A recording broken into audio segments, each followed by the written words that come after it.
Good morning, Chairman Grady, State Board. Good morning. Commissioner Oliva, has a nice ring to it. Pleased to be here this morning to give you a little background on our work to reach a teacher salary settlement.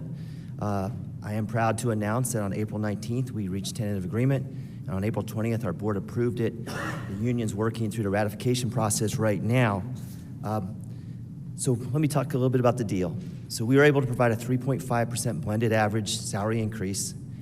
And what's important and why it took more time is when you break that down, 0.39% was funded through the state categorical for teacher salary increases. 0.39% was not going to go far with our teachers.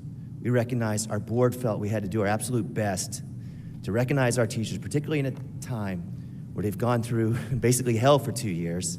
We've asked them to do more and more. They delivered. We have diminishing numbers of teachers, and inflation was at 7.5%. Cost of housing in Palm Beach County rents are going up 35%. So we had to kind of work hard to do better than 0.39%, and we're able to do that.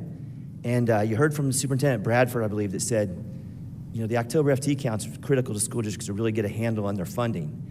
I have a finance background, 32 years in school finance in Florida. So the October FT counts the second week of October. The DOE then goes and recalculates our funding through the FEFP. We receive that third calculation, which is critical to CFOs across the state, on January 25th.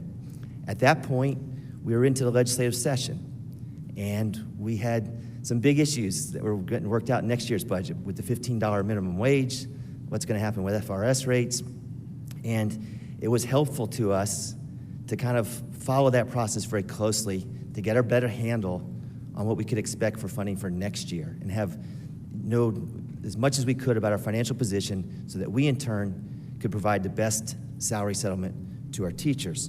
So I believe we have done that. I do apologize for the delay.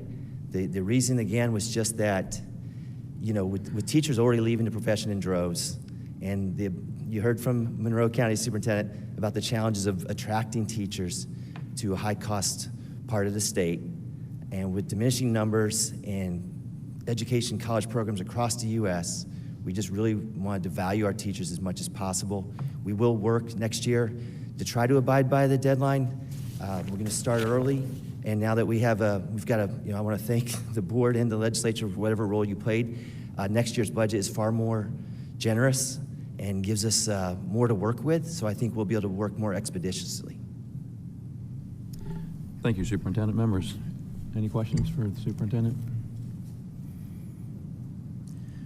Hearing no questions, I have only one, and you gave us some dates. You said that the board has actually approved this, and it is, I don't remember exactly how you described it, it is being circulated for union ratification. Is there a scheduled vote? Is there a date certain on which you'll know whether this is done? Yes, sir. So the board approved it at their April 20th meeting. They took it for good cause. They wanted to move as fast as possible. Our teachers union reached out to PERC to try to do an electronic ratification, which would have sped up the process, but that was denied.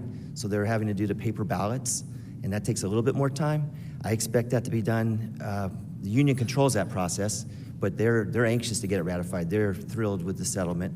So that'll play out next couple weeks. We've already got our HR and payroll departments working. The teachers will receive all their funds on June 24th. And like the other districts you heard from, it is retro back to the start of the school year. So we're getting that money to them as fast as we can. It sounds like you're very optimistic that the union will ratify and approve. Is that right? Yes, I am. So, you know, my background, CFO, I was in labor negotiations most of my career, and we have not had any trouble ratifying. We have not gone to impasse in several years, and this is a good deal for our teachers. They recognize that. They applauded our school board, and so I'm confident it will go through. Thank you, Superintendent. Thank you.